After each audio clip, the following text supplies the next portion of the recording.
Good morning. Thank you all for joining this briefing. As you are all aware, on April 22, 2025, Pakistani and Pakistan-trained terrorists belonging to the Lashkar-e-Taiba carried out a savage attack on Indian tourists at Pahalgam in Jammu and Kashmir in India. They murdered 26 people, including one national of Nepal, causing the largest number of civilian casualties in a terrorist attack in India since the 26 November 2008 attacks in Mumbai. The attack in Pahalgam was marked by extreme barbarity, with the victims mostly killed with headshots from close range and in front of their families. Family members were deliberately traumatized through the manner of the killing, accompanied by the exhortation that they should take back the message.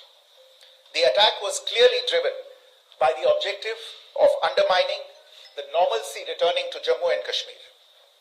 In particular, it was designed to impact the mainstay of the economy, tourism, with a record 23 million tourists visiting the valley last year. The calculation presumably was that harming growth and development in the Union Territory would help keep it backward and create fertile ground for continued cross-border terrorism from Pakistan. The manner of the attack was also driven by an objective of provoking communal discord, both in Jammu and Kashmir and the rest of the nation.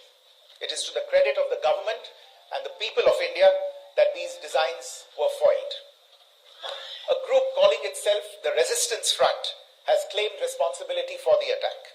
This group is a front for the UN-proscribed Pakistani terrorist group Lashkar-e-Taiba. It is notable that India had given inputs about the TRF in the half-yearly report to the monitoring team of the UN's 1267 Sanctions Committee in May and November 2024, bringing out its role as a cover for Pakistan-based terrorist groups. Earlier too, in December 2023, India had informed the monitoring team about Lashkar and Jaish-e-Mohammed operating through small terror groups such as the TRF. Pakistan's pressure to remove references to TRF in the April 25 UN Security Council press statement is notable in this regard. Investigations into the Pahalgam terror attack have brought out the communication notes of terrorists in and to Pakistan. The claims made by the Resistance Front and their reposting by known social media handles of the Lashkar-e-Taiba speak for themselves. Identification of the attackers based on eyewitness accounts as well as other information available to law enforcement agencies has also progressed. Our intelligence has developed an accurate picture of the planners and backers of this team. The features of this attack also tie in with Pakistan's long track record of perpetrating cross-border terrorism in India, which is well documented and beyond question. Pakistan also has a well-deserved reputation as a haven for terrorists from around the world, with internationally proscribed terrorists enjoying impunity there.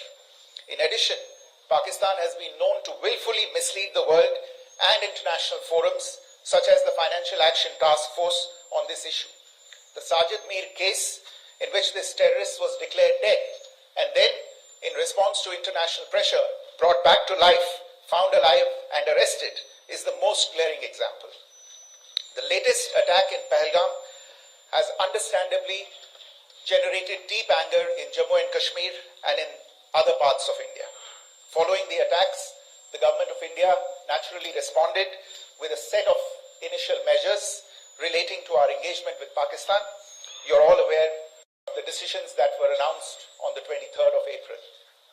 However, it was deemed essential that the perpetrators and planners of the 22nd April attack be brought to justice. Despite a fortnight having passed since the attacks, there has been no demonstrable step from Pakistan to take action against the terrorist infrastructure on its territory or on territory under its control. Instead, all it has indulged in are denials and allegations. Our intelligence monitoring of Pakistan-based terrorist modules indicated that further attacks against India were impending. There was thus a compulsion both to deter and to preempt. Earlier this morning, as you would be aware, India exercised its right to respond and preempt as well as deter more such cross-border attacks. These actions were measured, non-escalatory, proportionate, and responsible. They focused on dismantling the terrorist infrastructure and disabling terrorists likely to be sent across to India.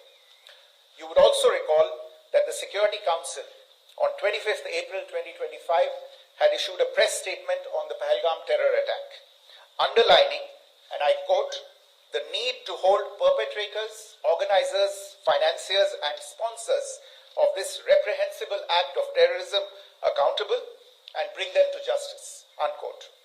India's latest actions should be seen in this context. Joining me for this briefing on our actions earlier this morning are Colonel Sophia Qureshi and Wing Commander Vyomika Singh. I will request them to share some details regarding Operation Sindoor with all of you.